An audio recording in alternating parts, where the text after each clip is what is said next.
21 is the day, December 21st, 2012. Can you imagine going out perhaps early in the morning on that date, looking up and seeing a large, fiery, tumbling thing headed straight at Earth?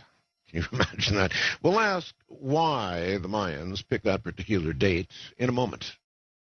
I've always baited myself about the end of the Mayan calendar, figuring a couple of Mayans were sitting around.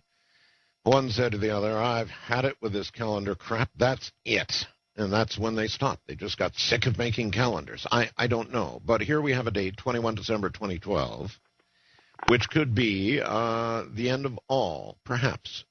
Why that date? On what do you believe they might have based that? I'm going to ask how the Mayans might have known to pick that specific date, 21 December 2012. How did they know? We'll be right back.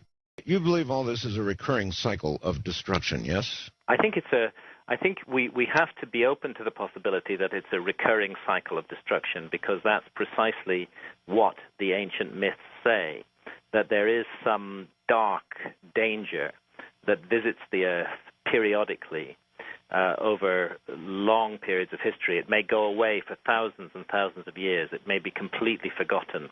It may be something that people never ever think about, but then, like a grim avenger, it comes back. It returns to strike us down again. And there seems to be some kind of cycle operating, which perhaps we don't fully understand.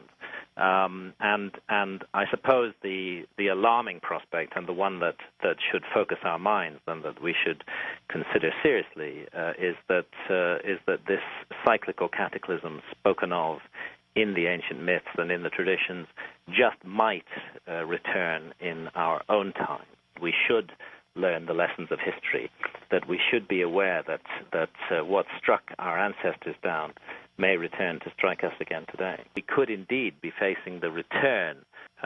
All we have are the memories and the traditions and perhaps the warnings that have been passed down to us by ancient civilizations. And there's no doubt in my mind, very clearly ringing out like a bell, is a warning coming down to us from the past. And do you think one of those warnings was issued by the Mayans? Yes, I do. I think the Mayan calendar is extremely interesting in this respect.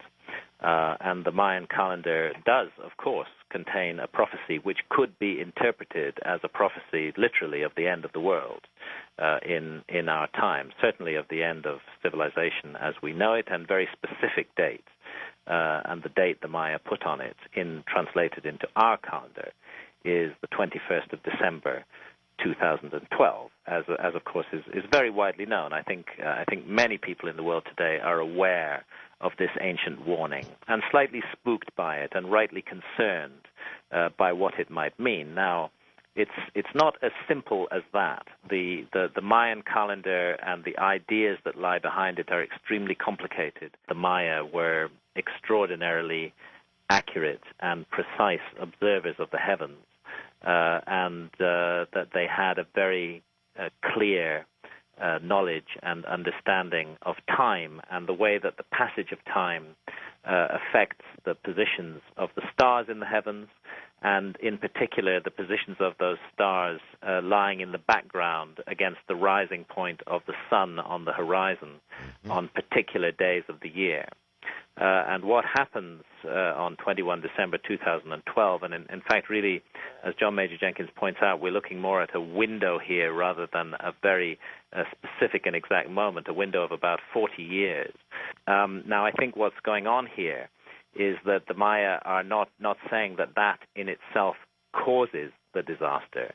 I think they're saying that is the marker by which we can recognize the return of the disaster. It's like a clock in the heavens, and their astronomy was so accurate that they were able to predict this event thousands and thousands of years ago. Well, given that date and a 40-year window, our butts are just about hanging out that window now. Our butts are right hanging out of that window now, and I do think that we need to take seriously what the Maya had to say, but that it also involves responsibly studying exactly what the Maya did have to say. And that is a very complicated message, not an extremely simple message that the world will just come to an end on that date. It's a bit more complicated than that. It certainly seems to be signaling the end of an age of the world, the end of an epoch.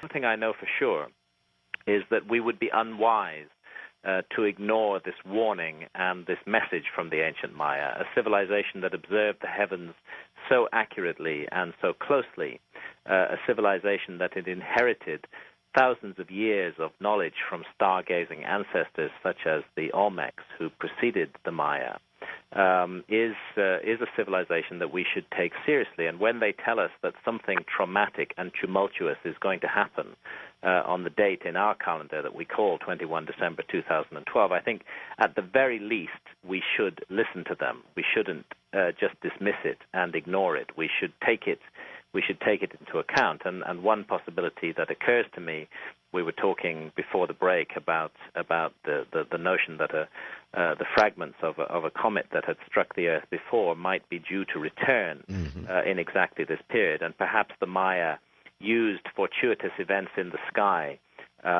which they were able to predict extremely accurately, to act as a marker or a signal for the return of this event, so that by looking at the sky we could know that this danger was returning to us. But there's something more in the Maya calendar than that, and indeed in all ancient traditions that speak of the destruction of a former civilization, and speak of the possibility that this destructive episode could return. And what all these traditions agree on is that humanity itself is in some way implicated in its own fate.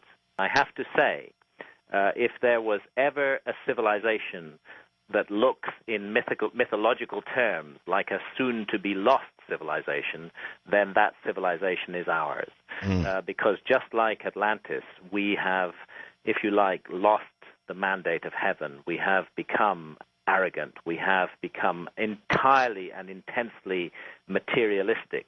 That there may be hope in this prophecy as well as fear, that there may be light in this prophecy as well as darkness, that somehow perhaps if we can transform our own consciousness, then even if a disaster does afflict the Earth, we will be better placed to deal with it in some way. So do you believe, Graham, do you believe it's possible, certainly at the fringes of science, there's beginning to be a recognition of the possible power of consciousness? Yes.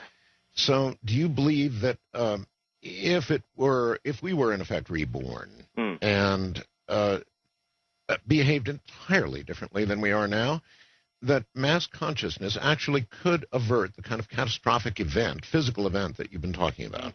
Avert it, or at least make its consequences less damaging, and perhaps avert it entirely. Yes, I do believe that. There's so much wisdom has come down to us from antiquity that sees mankind not simply as a little local issue here on this planet, but really as the focus of a kind of cosmic struggle between the forces of light and the forces of darkness, and that the decisions and actions of mankind may rebound far beyond ourselves out into the cosmos, that we may in fact be the fulcrum on which the entire cosmos pivots. And while that may sound very self-aggrandizing, it is the message of the ancient text. It is, for example, the message of the Gnostic text, the Nag Hammadi library that comes down to us from Egypt, that was found in 1945, documents that were written more than 2,000 years ago, see us as the focus and fulcrum of a cosmic struggle. And I think, again, we need only look into our own lives in the small scale to see how this might work on a much larger scale.